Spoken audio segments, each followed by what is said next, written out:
Buçim në bu CHI. Bu CHI. Po.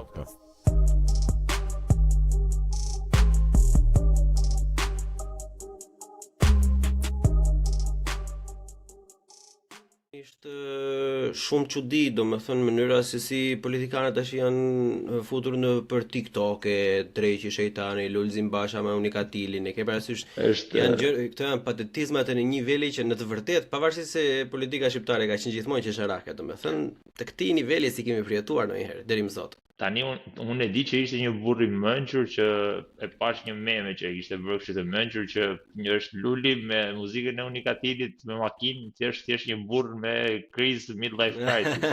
Kështu që në këtë arsye ashtu ishte. Në këtë arsye atë muzikën ai ja dedikonte atyre votuesve që Euroatlantik, siç e thot Murrizi, që nuk ekzistojnë në të vërtetë, por që thjesht janë diku atje që presin të dalin.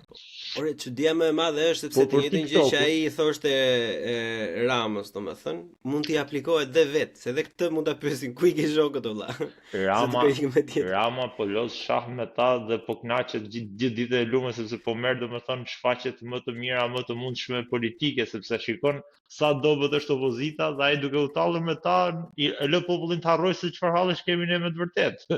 Ky është problemi. Edhe ai lloj populli, jemi në cirk duam. Ne për cirk vdesim gjithë ditën e lume, po prandaj ke edhe kaq shumë banaçe televizive nga aja KZ-ja, çdo natë.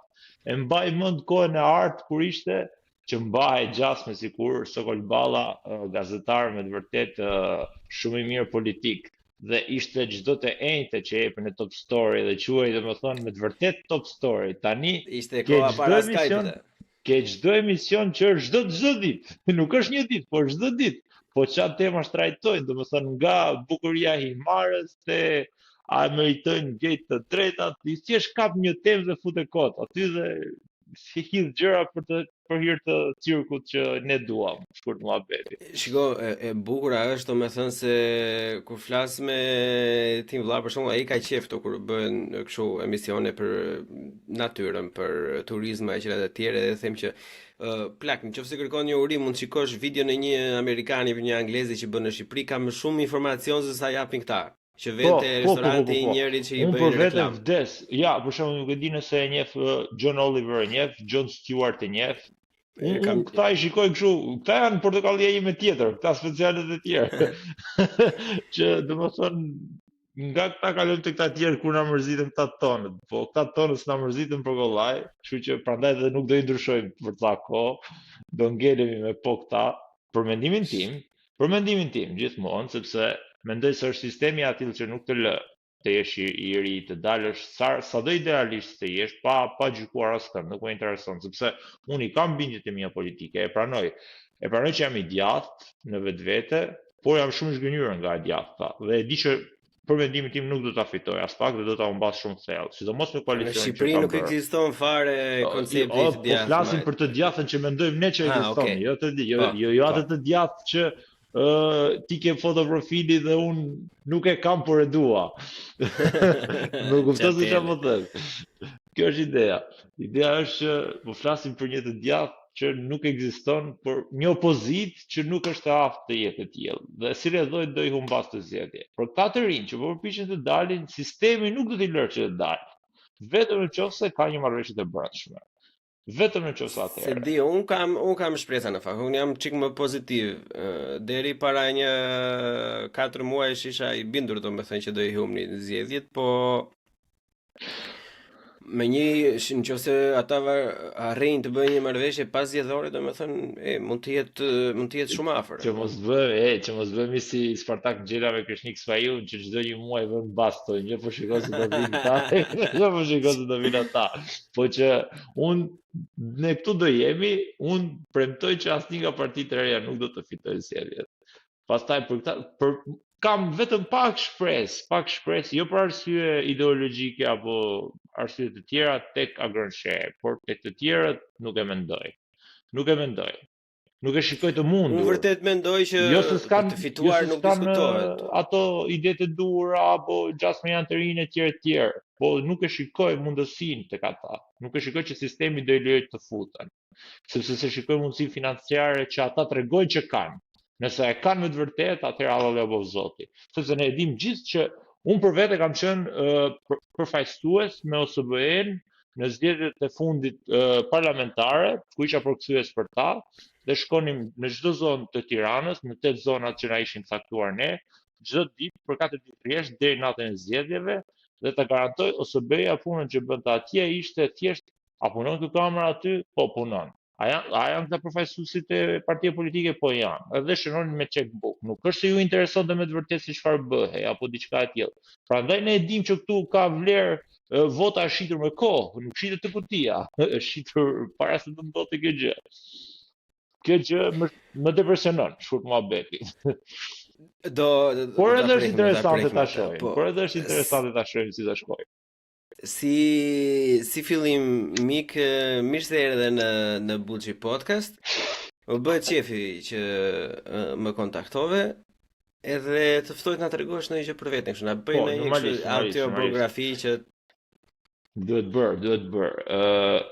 bër sepse faleminderit si fillimisht për ftesën, të them të drejtën nuk e prisja sepse mendoja se nuk përpuseshim as pak në niqen me cilën kishim me njëri tjetrin, unë me filozofinë që ishte diçka që ishte pasioni im dhe podcasti që ishte rreth Shqipërisë, problemet saja, politikës e të tjerë. Jo se nuk përballemi njëra tjetrën në jetë reale, por thjesht ne të dy me njëri tjetrin. Unë quhem Dionis Furriku, jam duke bërë rreth 29 vjeç, jam duke mbaruar masterin për bachelorin e dytë për filozofi. Vitin tjetër supozohet që do jem lektor tek lënda filozofisë së gjuhës, pasi sapo kam tashmë botuar përkthyer librin e parë dhe është botuar bashkë me shtëpi botuese Berg, që quhet Ese mbi origjinën e gjuhës të Jean-Jacques Rousseau, dhe do të jetë libri të cilën unë do të jap mësim për këtë. Sepse ishte iniciativa ime personale që ta bëj këtë gjë, një iniciativë e tmerrshme në aspektin e lodhjes, dhe jo vetëm lodhjes së përkthimit nga origjinali tek ajo që ne duhet, sepse normalisht ti je përkthyes, duhet të gjesh me të vërtetë fjalën e dur, sidomos kur bëhet fjalë për filozofi gjuhë, jo për një libër poezish apo diçka të tillë. Jo se poezia është e lehtë, po ideja. Po bëhet fjalë për origjinën e vetë fjalëve, në vetvete. Ku ka dashur të dash autori dhe si do ta kthesh ti në shqip duke qenë vetë një student dhe jo i përgatitur me PhD apo diçka e tillë. Normalisht ka marrë ndihmën e profesoreshës Jetmira Fekolli, e cila është me doktoraturë dhe bën lëndën e filozofisë së gjuhës, edhe ajo më ka ndihmuar për të redaktuar librin. Dhe kemi parë që ideja për të bërë këtë libër në vetvete ishte shumë e thjeshtë. Qëndronte tek fakti që ne bënim filozofë që ishin ekstremisht të vështirë, nuk e di nëse i ke dëgjuar si Ayerin apo Wittgensteinin apo Fregen. I kam dëgjuar, por nuk i kam lexuar. Jo s'ka rëndësi, as unë të betojmë, domethënë kam lexuar vetëm hyrjet për tyre, jo për ta. Por ideja ishte që supozoj që një kurs 3 mujor, ti duhet të ishi i gatshëm për këta të tre.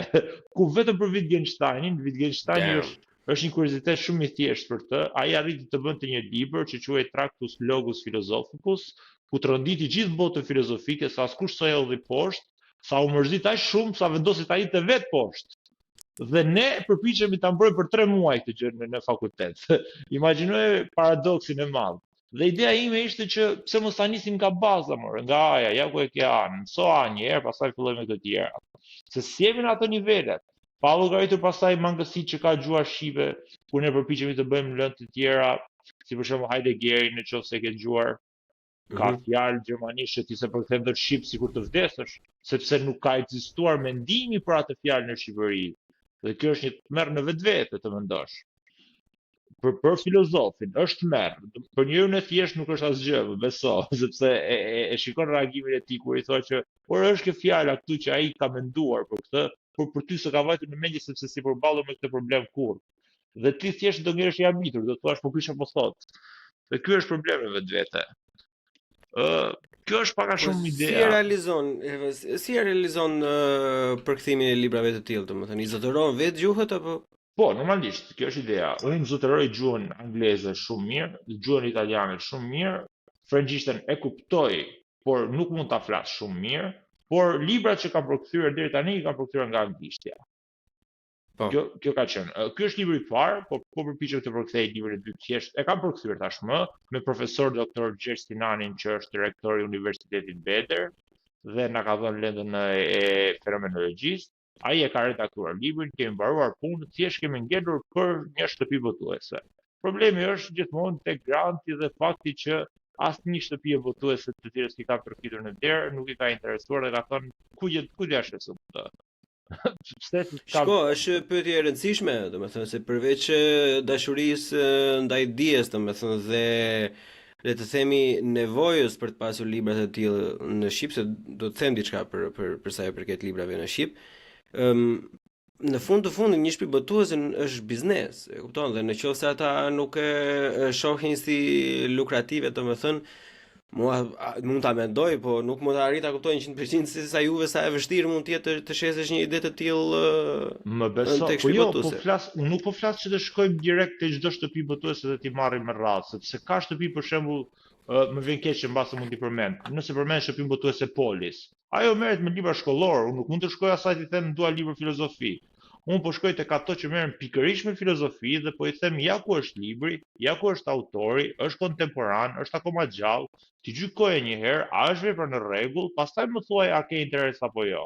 Por pa marr akoma në shqyrtim këtë, dhe më ka ndodhur me të vërtet, pikërisht me këtë libër që është publikuar tani, më ka ndodhur me një nga këto të shtëpive botuese që publikojnë vetëm libra filozofik, të majt, më ka ndodhur dhe 10 faqe më ka kërkuar dhe kam pritur 3 muaj për të marrë një jo të thjeshtë. Për të më thënë që shiko se ti nuk je i përgatitur shumë për ta përkthyer librin, i thash më fal, ti je filozof gjuhe, ti nuk mund të më thuash më këtë gjë. Ti duhet më shikosh problemin autografik, por jo problemin filozofik, se si e jafti të më përcaktosh këtë gjë. Kjo është ideja, domethënë. Këto janë vështirësitë që hasim, se nuk po e shqyrtojmë fare faktin që a do shitet libri apo jo.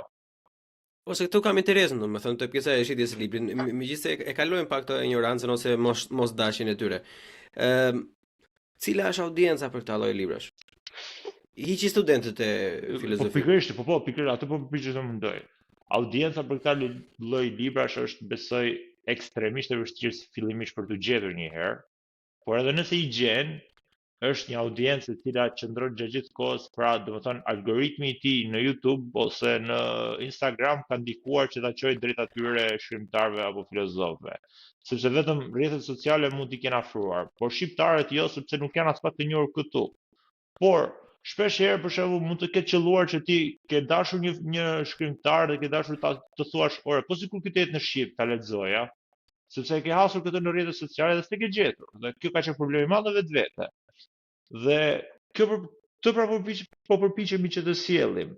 Pra kemi shumë ideja është pse të pyes në këtë mënyrë, domethënë është çështja e marketingut, sepse unë me kur 1-2-3 episode përpara më kam mbajtur fiks tash kur kam qenë me Shpend Gashin, 2 episode përpara. Kemi diskutuar fiks për këtë lloj gjë, domethënë. Okej, për mua unë kam hyrë pak më vonë nga mosha në filozofi, kam nga 22, 23. Të dëgjova dhe kemi hyrë në të njëjtën moshë.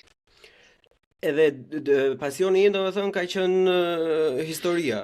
Edhe vet libra historik, domethënë, është e pamundur të gjesh në shqip. Unë kam vajtur unë nuk i besoj shumë të drejtën. Tjetër gjë te pjesa e besimit, domethënë se normalisht nuk i besoj shumë. Është e vështirë të marrësh çdo gjë shablon se thot këtu që kështu.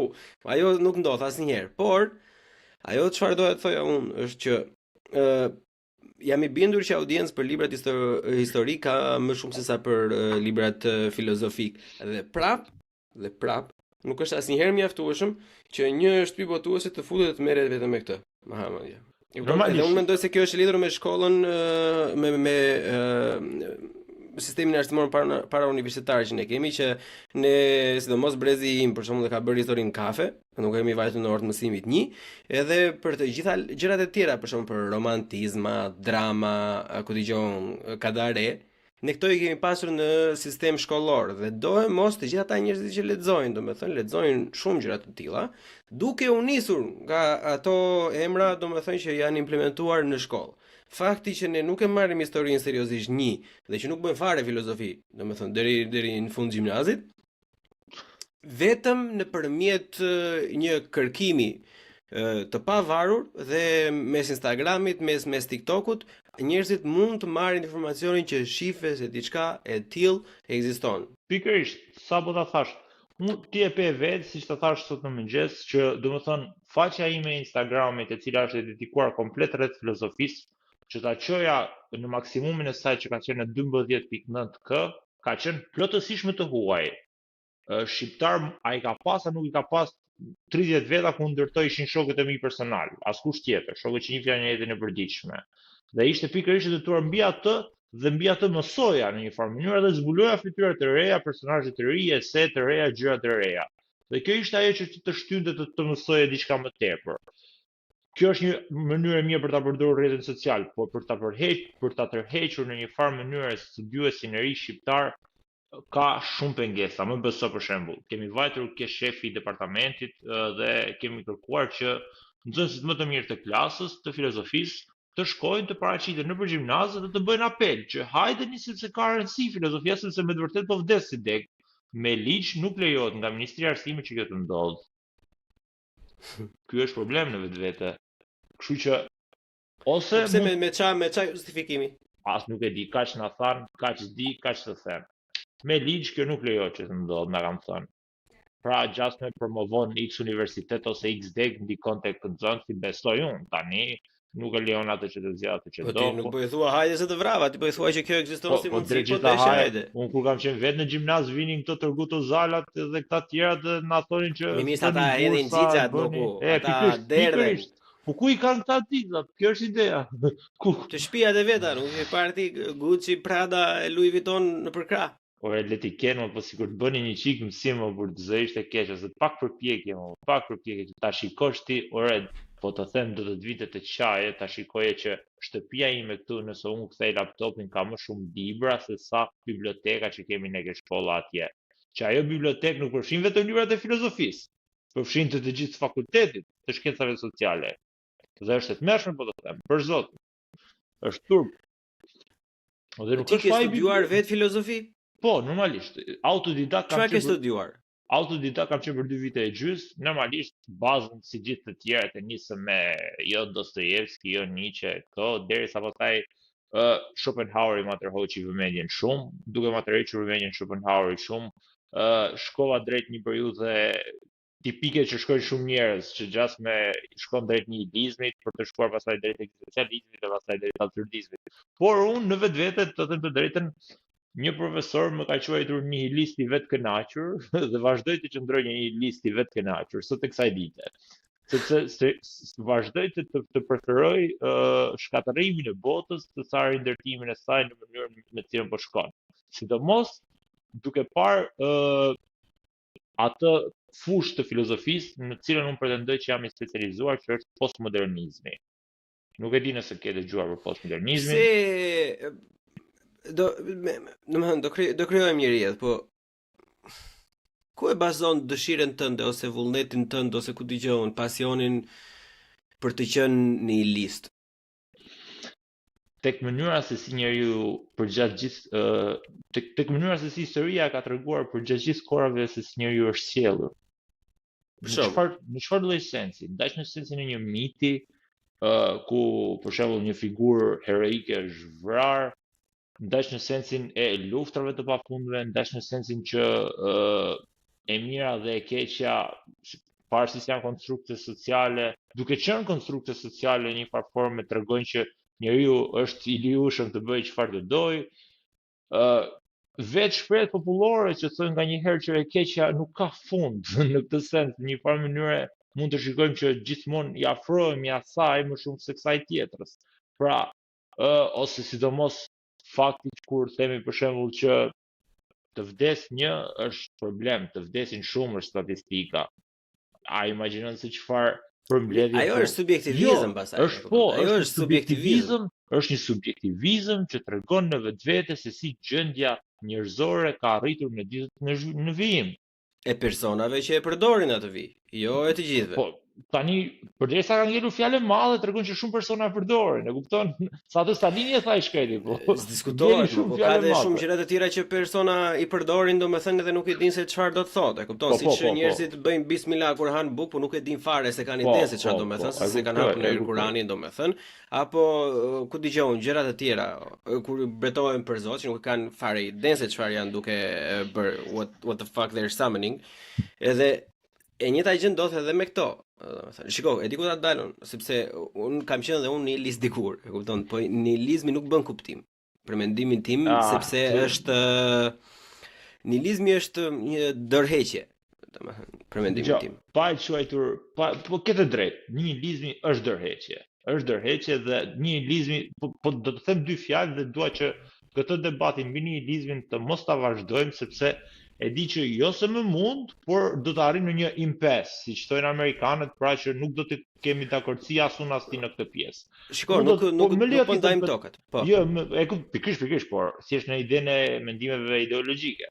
Se përderisa thua që nihilizmi për mua është diçka që nuk të çon gjë kundi, e dështuar etj. Unë nuk e them në sensin që ta mbroj. Të them që okay, unë jam dhe e mbroj kështu me forcë. E them në sensin që kjo është e vetmja gjë që ka ngelur. Kjo është e vetmja gjë që ka ngelur në sytë e mi. Pastaj se si e shikon ti është ndryshe. Dhe këtu është pastaj këtu ndajemi. Unë të respektoj ty, ti më respekton mua, dhe është çështja si e shohim botën, sepse është fiksa ajo pjesa nëse fillojmë përmendin ti një të mirë, unë një të keq, ti të mirë, një të keq, ku do dalim? Kjo është ideja. Pikërisht, pra. Pikërisht. Po çështja është kush do fitojë në fund. Po sipas doktrinës kristiane, we win in the end, kështu që e mira gjithmonë fiton. Shiko, e gjitha ku dua ta bazoj unë, domethënë është që nihilizmi në qoftë se nuk ka asnjë ideologji tjetër në të njëjtën kohë, nuk ka kuptim, nuk ekziston. Nihilizmi duhet me se s'bën të ekzistojnë gjitha bot kuptimet dhe mënyra se si e shef botën të tjera, e thotë që del pastaj nihilizmi që jo, everybody is fucking wrong, nothing makes sense, nothing matters. Ju do ikësh, do zhdukesh etj, s'ka rëndësi. Në qoftë se të gjithë do mendonin kështu, nuk do ishte një ide ndryshe, domethënë, dhe që mund të shpjegonim që po ikim drejt atij mendimi. Unë mendoj që është një betejë e gjitha, edhe nihilizmi në fakt është një ideologji që duhet ta mësoj e duhet ta studioj minimalisht për një vit gjithsecili, sepse është për mendimin tim një nga bazat më të forta që formon karakterin e një individit, në bazë të si ti reagon pasi e ke kuptuar se çfarë bëhet fjalë. Aty, domethënë, për mendimin tim formohet i gjithë karakteri jot si individ. Unë për veten time jam që edhe në momentet e mia më të zeza i bëj bullying vetes, domethënë që ti je sa më shumë pozitiv sepse in the end we win. Po, okay, në rregull. Ideja është ndodhi diçka me mikrofonin mik, më fal. Po, nuk e di çfarë lëvizi. Një sekond. Në rregull? Po, në rregull. Okej. Ideja është e tillë, pra. Unë nuk po mbroj atë nihilizmin e Schopenhauerit të 1800-s. Unë po mbroj nihilizmin postmodern të Baudrillardit, të Derridas.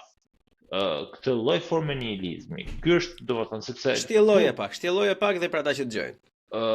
Fakti që çdo gjë bëhet fake, çdo ditë më shumë, pra jetojmë në një botë ku në një farë mënyrë se ta themi kemi disa terma që janë simulakra dhe simulakrum, ku forma e asaj që ishte dikur nuk është në formë njëjtë, përsa vjen të ndryshon gjatë gjithë kohës deri në momentin që nuk i ngjan më kurrë originalit, dhe kjo gjë do të supozohet që do të ndodhë dhe me njeriu. Nëse në të ardhmen e zëmë është një eksperiment mendor, le të themi hipotetik, njeriu arrin të zëvendësohet me AI, a nuk do ishte ky një formë shkatërimi për njerëzimin? Apo do të diskutojnë çfarë shumane pastaj. Pikërisht pra sepse janë dy shkolla mendimi. Un si Blon, nëse më pyet mua, për shkakun, un besoj në shenjtërinë e trupit njerëzor dhe shpirtit njerëzor. Pikërisht, edhe unë besoj këtë gjë. Që un nuk në qoftë se ti nuk je një veteran lufte që ke ka humbur këmbët me një luftë të largët, domethënë është një çik banale dhe idiote, domethënë të zëncosh ligamentet e tua vetëm sepse do të jesh një super vrapues etj. Kështu gjëra raste laboratorike, domethënë. Po. Por ka njerëz që thon, Po ne ishim majmun, pastaj u bëm njerëz, po vëm deri kësaj tjetrës. Maybe this is just the way. Është hapi radhës i evolimit, le ta thoj kush të doj, kur të mendoj në atë lloj forme, le ta mbroj atë pikë. Por për mua, ajo çka është humane nuk ngelet më e tillë. Sa më shumë avancon ky lloj evolucioni, nëse më kupton se çfarë do të them. Qofti një krahu të vetëm, qofti një trupi, qofti një zemre, qofti një truri në të ardhmen, po e bëri Elon Musk atë që ka premtuar tash 20 vjet. Zoti e di se çfarë ndodh. Ideja është që unë nuk e mbroj atë lloj nihilizmi të vjetër. Unë mbroj këtë që është i pashpresë. Unë mbroj Mark Fisherin nëse e njeh. Unë mbroj nuk e di, Michael Houellebecq, francez. Ku e shikon mungesën e shpresës? Ta thash pikërisht tek njerëzimi, pra tek dëshira e tij për të avancuar përpara sa më shumë, por pa ditur se ku po shkon. Siç thot dhe Slavoj Žižek nga një herë i shkretit, që është lot duke e thonë, ka ardhur koha thotë që mjaft të veprojmë, po të ndalojmë dhe të teorizojmë.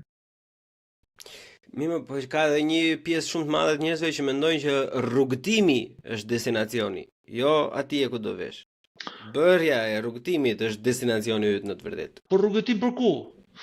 Who cares? Që se themi me who cares, atëherë i bie që gjithë jeta jote ka... Jo, është pjesa banale, shiko. Unë mendoj që motori i njerëzimit është shumë herë më primitiv se sa çdo lloj telefoni që kemi në dorë, çdo lloj mikrofoni që përdorim tani për të folur. E kupton? Po, e kuptoj.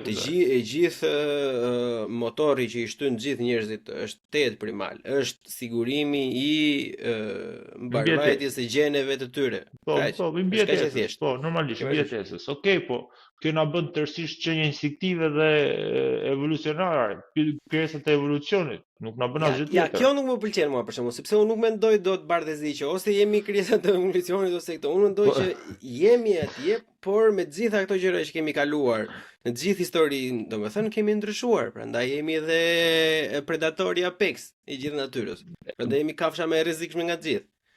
Jemi, në rregull. Mund të argumentojmë që jemi në një farë mënyrë pa qenë vetëm në pyll natën, po predatori apex, ky predatori apex sa të zgjatë ka, kjo është ideja, domethënë, sepse me mjetet e tij që ka përdorur, shpeshherë ka sjellë edhe vetë vdekjen e tij. Si rrjedhoi, a do të përdor mjetin final? Siç u pa edhe ishte një moment, nuk e di domethënë sa kinematograf e mban veten, sa sinefile, sa person që shikon filma e mban veten, nuk e di, por të paktën besoj në mes, nuk jam nga ata persona që mbajnë mend data edhe emran, ato nuk i mbajnë mend. Po, Oppenheimer besoj e pe. Po. Pikërisht. E pe që në momentin që u shpik bomba atomike, i tha unë shpika një bombë, tha që mos të ketë më luftra, po i tha derisa të shpiket një bombë tjetër, tha më e madhe. Por ky është një problem, pra që të vazhdoj gjithmonë, por puna është a të ndalojë ndonjëherë kjo bomba më e madhe dhe të shkatërrojë çdo gjë. Po unë mendoj që në momentin që ndalon, më besoj që duke u zgjatur këtu situata bëhet shumë negative. Nuk po, unë thjesht po mundohem të blej pak mendjen, domethënë, nuk kam interes domethënë që të tash gjithë natën mos e vrit me një, por dua thjesht të kuptoj, domethënë, se shiko. Vërtet Oppenheimeri mund shpiku një nga gjërat, domethënë, by default më të liga të njerëzimit, domethënë bijem dakord për këtë, një armë e shkatërimit në masë. Por mbylli një luftë. Tani ka një pjesë dërmuese të studiuesve të historisë që thonë që po ajo luftë do mbaronte gjithsesi, ishte drejt fundit etj. Dhe këtu hym tek ajo që ti e përmend gjën e parë fare.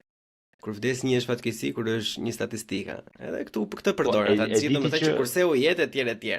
E diti që për këtë dilemën e Oppenheimerit që mbylli një luftë është tani njëjta gjë kur është shpikur baruti. Identike, do thuhet është në njëjta gjë të baruti. Është në njëjta gjë kur shpik telefoni, thanë do mbaroj u përmbys posta. Po të them, kur shpik interneti mbaroj telefoni, mbaroj radio. Nuk mund ta dish kurrë. Thjesht po shkrihet në një, thjesht por ama siç po e shikon, të gjitha po shkrihen në një. Ai baruti po bëhet me bombën atomike një. Te smartphone-i me laptopin po bëhen tashmë një me AI-n. Çdo gjë po shkrihet, po shkon drejt një uniteti dhe ky unitet tani a do çojë në asgjë apo ndonjë nirvan apo ndonjë nuk u di gjë, unë nuk e di, por thjesht Për të Po, për të kjo ndarë është- ndahemi këtu. Kjo është ideja. Pikërisht pra, te kjo që ndajmë thjesht përbyllet të kësaj pjesës doja të them që kjo është e gjithë ideja. Këto gjëra do ndodhin nëse duam ne ose jo. Nëse do ishim ne do ishte majmuni Apexi edhe do e bënte ai këtë gjë, se po ta mbash Mund mos ishte edhe majmuni. Nëse kushdo, shiko, nuk ekziston asnjë lloj realiteti, sepse nëse beson te dinozaurët për shembull ka qenë T-Rexi predatori Apexi asaj kohe, por Dhe është pula sot. në rregull, por kur shiu meteorëve ra, domethënë, nuk është ra vetëm për T-Rexin edhe vrau vetëm T-Rexin. I zhduki të gjitha. Kështu që ti edhe po ti je i avancuar, edhe mos ti je i avancuar, po e ka thënë ai lart, që i thon pleq. Nuk del dot. Po, shiko, më ka ngjerë gjithmonë fiksim ajo shpreha e Epictetusit që ka thënë 2000 ca vite më përpara, kur i thotë që fati i njerëzit nuk ekziston, ai vetë bë. Edhe që atëherë, domethënë, nuk arrit dot kurrë të më mbush njëri mendjen që të më thotë që shiko se diçka është e shkruar, apo ka diçka që do na dalë përpara, apo prit se sjell Zoti vet, apo çfarë ka këto thënjet që bukur fare. Hajde zjerojmë çikte kjo pjesa. Çfarë mendon ti për çfarë është subkonsciencia? Çfarë është ky zëri që për shembull rriti je duke ulur edhe mendon që bleva bukun apo më duheshin vezë? Më duhet edhe një çfarë. Ti je duke folur me veten. What the fuck is this? Do që këtë ta lidhësh tani me idenë e fatit apo do vetëm shpjegimin e subkonsciencës në vetvete? Dua shpjegimin e subkonsciencës në vetvete dhe ta lidhë me fatin. Dhe ta lidhë me fatin. Okej, në rregull, shumë bukur, shumë e qartë, në rregull. Le të themi që subkonscienca pra në vetvete deri tani me aq sa është studiuar, me aq sa edhe un kam ndjenin në vetvete, është pikërisht ajo pjesë e mendjes tonë që është e nënvetdijes tonë në një farë mënyrë, e cila na thot për të bërë disa gjëra që janë të pakomanduara për trurin ton që gjatë gjithë kohës është në procesim e sipër. Por, ama fakti që kjo subkonsciencë ekziston, akoma sot e kësaj dite nuk kemi një definicion se çfarë është, një definicion se çfarë bën, një definicion se si ndikon 100%, sepse e kemi vënë që ka trauma që na ndikojnë, por ka akoma gjëra të tjera që nuk i dim. Tani, si ta lidhim këtë gjë me idenë e fatit? Në çdo pikë, ti mund të më japësh mua çdo shembull të caktuar të një takimi të dy pikave, dy njerëzve, dy qenieve të ndryshme, unë mund të them që ato dy njerëz, ato dy pika, ato dy qenie janë takuar aty të dy me nga një qëllim të caktuar. Pra, nëse pas 20 vitesh unë dhe ti pa dashje në Londër takohemi në dyqan buke, nuk ishte fati. Unë dola se kisha hallet e mia, ti dola se kisha hallet e tua. Thjesht u bëm bashkë aty kaq, dhe ky ishte fat, ky ishte pika takimesh. Asgjë tjetër. Do më thënë, right moment, right time, thëti. Je në momentin e dur, në vend e dur, në kohën e dur. A nuk është kështu? A nuk del ti në fakt nga shtëpia për të bler bukën se s'ke bukë në shtëpi? Është shumë e thjeshtë, domethënë. Kjo është ideja. Po patjetër, po këtë të thua ti takova një njeri rastësisht në rrugë. Edhe ai nuk rastësisht ka dalë për hallin e vet, ti ke dalë për hallin tënd rastësisht u takuat, por kjo nuk do të thotë se fati ekziston në këtë mes. Po shiko, okay, unë po bëj unë nuk është se besoj te fati vet. E kupton? Thjesht do bëj çik stillman, do bëj çik avokatin. Bëj avokatin e djallit, sa do duash, dua shumë. Ti vajte në Londër për të bler bukë, unë vajta për të bler një pastashu. Po. Si ka mundësi që unë të takoj pikërisht ty? Dhe jo nga një nga 10 milion që ka, se ta bilion, la më konkret nami. Aty para 10 vitesh unë e pata vendos me ble shpinafër, asaj furre bukë, dhe ti pata vendos me ble shpinafër, asaj furre bukë, po rastësisht gratë tona ka gjëlluar që e kanë bler bukën aty, sot na gjëlloj ne. Ideja është që ka gjithmonë një pikë takim, një vjemësi të pikave të takimit që na çojnë të aksioneve tona të përditshme që na çojnë aty ku jemi në këtë momente. Pra unë dora merdi këtu se e lëviza nga këtu, e kështu me radhë. E po e bëjmë këtë podcast të kemi folur me njëri tjetër, e kështu me radhë, e tjerë. Nuk asgjë s'na ra nga qielli, shkurt ideja.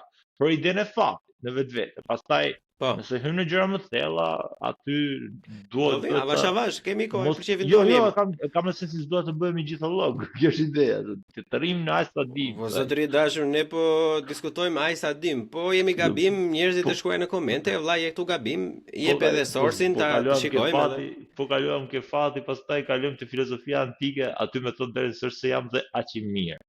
Kështu që mbaj s'ka problem. Do je më mirë se sa unë do jesh gjithsesi. Ajo çfarë doja të thoja unë, thonë që shiko, unë vetë nuk besoj te fati, unë besoj tek ndërsjellja. E kupton? Çfarë do të thuash, më shpjego pak, të lutem, sepse ka një gjë për mua. Në filozofi për mua fjalët kanë shumë kuptim. Dhe nëse fjalët nuk kanë konceptet, nuk kanë kuptim, atëherë me gjithë biseda është e kotë. Çfarë është ndërsjellja dhe pastaj më shpjego çfarë do të thuash. Ndërsjellja është, le të themi, ti e merr një mendim si një farë gruri, e hedh në tokë që e ke punuar përpara, këtë tokën e ujit, e pret derisa të dali filizi, e pret derisa të dali gruri, pastaj e pret e përdor grurin për bërbuk, që do të thotë dhe ti ndërsjell në mendjen subkonsciencës tënde i ushqen faktin që çfarë ti do të bësh, ku do të vesh, pse do të vesh atje. Specifikisht ku është qëllimi jot në jetë dhe në këtë mënyrë duke ushqyer këtë fije ose këtë farë ideje në kokën tënde, domethënë, e manifeston atë. Deri në sa, shiko, unë kur kam qenë i vogël kam qenë 6 vjeç, se kjo është histori për shembull e rrallë. Për mos të dukur kështu tash sikur mburem etj etj. Unë kam qenë 6. Më kujtua sekreti, asgjë tjetër. Kur kam qenë 6 vjeç, i kam thënë një mikut babit tim, dua të bëhem inxhinier ndërtimi, dua të studiojmë në Berlin, Gjermani. Në stadin e atij viti plak, unë kam përmbushur misionin e jetës time, sepse e kam bërë atë gjë, domethënë. Po është thjesht një farë e mbjell vet nga personi në kokën e vet. Edhe në qoftë se ke fuqinë, domethënë e mjaftueshme dhe persistencën e mjaftueshme për të ndjekur dhe për të punuar drejt saj, atëherë ti e ushqen këtë farën derisa ajo rritet dhe i kor të mirat. Më lër të t'jap pak për kufizim të filozofisë antike. Ajo që sapo the ti është thjesht teoria e formave dhe teoria e botës materiale që ka Platoni. Pra, domethënë këto ide na vijnë nga lart edhe ne thjesht i marrim dhe i zbatojmë. Pikërisht, unë këtë besoj. Po, nëse beson këtë, të jap dorën sepse kam një mikun tim i cili ai po specializohet për filozofinë antike dhe temën e diplomës se ka bërë pikërisht për këtë gjë. Dhe për këtë ai do të ishte eksperti. Por unë jam më shumë i substancës të Aristotelit se sa i botës së teorisë të formave dhe materiale. Tani nuk e di, edhe sërish edhe këtu po ndajmë, s'kam ç'të them, më vjen keq. Jo, shiko, për të ta shpjeguar dhe pak më shumë qëndrimin tim që ta kuptosh pak më mirë. Në qoftë se flasim për ide, unë kam një ide të bëj një podcast, e kupton? Tani, një person i shëndetshëm për mendimin tim dhe e them me plot vetbesim këtë, një person i shëndetshëm e provon, buçi podcast, nuk e shikon asnjëri, e ke parasysh, e lëshon këtë ide dhe hapësirën gigabajtin që ka këtu, domethënë hap hapësirë për iden tjetër që të vi, sepse unë vërtet e shikoj, domethënë idet nuk janë tona, nuk kanë përqen asnjëherë tona, e kupton? Janë gjëra që shkojnë edhe vinë, hyn dalin. Nuk mund të martohesh me iden, sepse nëse martohesh me iden, siç ka ndodhur me shumë figura jashtëzakonisht shumë të mëdha historike, do të vrasi, e kupton? Fundi jo do jetë shumë tragjik, në qoftë se nuk je fluen, në qoftë se nuk ecën, domethënë me kohën, duke e marrë një ide, e përdorur, mbaron përdorimi, hiqe, tjetra. Ideja është e tillë. Iden, të paktën në mendimin tim, me aq sa unë kam lexuar dhe besoj, ne e zbulojmë, nuk është që e krijojmë. E kupton? Çfarë do të them? Dhe nëse them këtë gjë, teoria e ideve që na vjen nga lart bie poshtë, sepse iden ti e zbulon, nuk e krijon. Pra zbulon domethënë iden për të bërë një çakmak, nuk krijon ti iden e çakmakut në trurin tënd. Pra mbledh disa gjëra dhe shikon për shembull, kjo po bën ka zjarr, hajde ta mbledhim, ta bëjmë bashkë. Ndodh diçka e tillë, po t'jap shembull shumë banal për të shpjeguar këtë gjë në vetvete. Më kupton? Pra, nëse ti iden e krijon, por nuk e zhvillon, por nuk e krijon, atëherë bota e ideve në vetvete bie poshtë. Më kupton se çfarë po them? Sepse në fund të fundit, çfarë do lloj ideje që ti të kesh, do të jetë bazuar në një substancë materiale. Çfarë do lloj ide? Edhe podcasti ka nevojë për atë mikrofonin tënd, kufjet e tuaja, gjitha gjërat, fondet, etj, letrat, mendimet që do shkruash, të gjitha gjërat, ato mendime duan libra për të blerë. E kupton, gjithçka është substanciale në këtë sens. Pra këto ide, të gjitha janë si të themi, janë zbuluar, nuk është janë Po krijuar. janë zbuluar nga ça? Ku kanë qenë këto ide që i kemi zbuluar? Me kalimin e eksperiencës tonë, të çdo të secilit individ prej nesh. Këtë se mohon dot, normalisht, se secili ka eksperiencën e tij të veçantë. Po kjo do të thotë se idetë, domethënë, se janë të shumta në botë, janë domethënë të ardhura nga lart. Thjesht ka njerëz të ndryshëm. Jo, të ardhura nga lart mund të vinë edhe nga poshtë. Nuk e kur e them e ardhur nga lart, mbase në shpreh gabim, e ardhur. Mua nuk më intereson fare nga ka ardhur. Po pra, e ardhur nga diku tjetër, nuk nga lart është fjala, po e ardhur mund të them sipas botës së Platonit, nuk po them nga Zoti. Ti po desh të thuaj edhe nga Zoti, nuk ka asnjë problem. Ideja është që e ardhur nga lart nuk mund të jetë, përderisa çdo gjë gjendet në tokë, përderisa jemi krijesa sociale, përderisa bashkëpunojmë me njëri tjetrin dhe kemi eksperjenca aq të ngjashme, po aq të ndryshme, si rrjedhoj idetë e shumta ose të pakta që njerëzimi ka pasur, ka dhe do të ketë, janë gjithmonë ide të zbuluara. Pra zjarri u zbulua, nuk u krijua në vetvete. E kupton? Pjekja e mishit në atë zjarr u zbulua sërish, nuk u krijua, e kështu me radhë.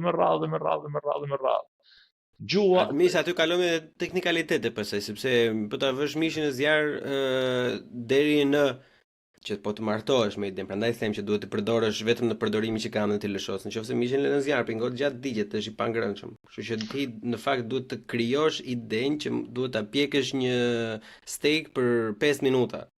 Pastaj bëhet çmçakiz, e kupton? Ne s'kemi qenë asnjëri aty, dhe askush, asnjë shkencëtar nuk ka qenë aty për të thënë që ja se ndodhi kështu. Por ideja është e tillë, imagjino sikur një njeriu pa dashi ka rënë mishi aty dhe e ka ngrënë në një moment të caktuar dhe kështu ka ndodhur. Pikërisht këtë them. Por thjesht ngjelet fakti i idesë që pra domethënë gjërat kanë vajtur aksidentalisht, do thoja, por jo se gjërat në një mënyrë një tjetër kanë ardhur nga lart, nuk ka pasur një Zeus që ka quar ose një Promete që ka rrëmbyer Rufen, e ka sjellë si zjarr në tokë edhe na dha ne. Ato ja pasaj ëngjëj demon, janë gjitha në kokë, nuk besoj kështu në krijesa gjëra, po them nuk ka pasur, këtë po të them, nuk ka pasur. Po mirë, shiko, e di ku do të dalëm te kjo, se në qoftë se ne bazohemi te aksidentalizmi gjithkohës, domethënë ti e zhvesh komplet njeriu nga aftësia për të përdorur gjëra të ndryshme në kohë të ndryshme në mënyra të ndryshme. E kupton? Pse nuk e ka pjekur? Pse nuk e ka pjekur Luani mishin valla? Pse nuk i pjek Luani zebrat? E kupton, të bëjmë çik banal tash. Po sepse është pyetje me vend. Po mirë tani, po jo, kjo pyetje është me vend, po nëse ti ja bën një personin nëse ai person nuk është evolucionist në besimin e tij. Kjo është ideja. Sepse unë nëse them që natyra i ka dhënë Luanit dhëm të mëzej për të shyrë, si mund ta bësh mua këtë pyetje? Këtë pyetje duhet t'ia bësh Zotit, një kishtari, një pastori, s'mund ta bësh dot mua, bëj pastor Akilpanës, po vota erdhi në studio. Po pastori do thoj sepse ai është vendi Luanit, edhe pastori mbase nuk ka të drejtë, por gabim nuk ka. Nuk e di, unë me pastorin kam bërë debatet e mia kur kam pas pedagog, nuk kemi rënë dakord për shumë gjëra, ama kam respekt për të, por nuk kemi rënë dakord për shumë gjëra, sepse ai është i detyruar që të mbaj anë në debatin e tij. Nuk mund të jetë i paanshëm. Ja kuptoj. E marrim si spunt këto për pjesë tjetër të bisedës. Çfarë mendimi ke për fen? Buqim në bu, CHI, bu, CHI podcast.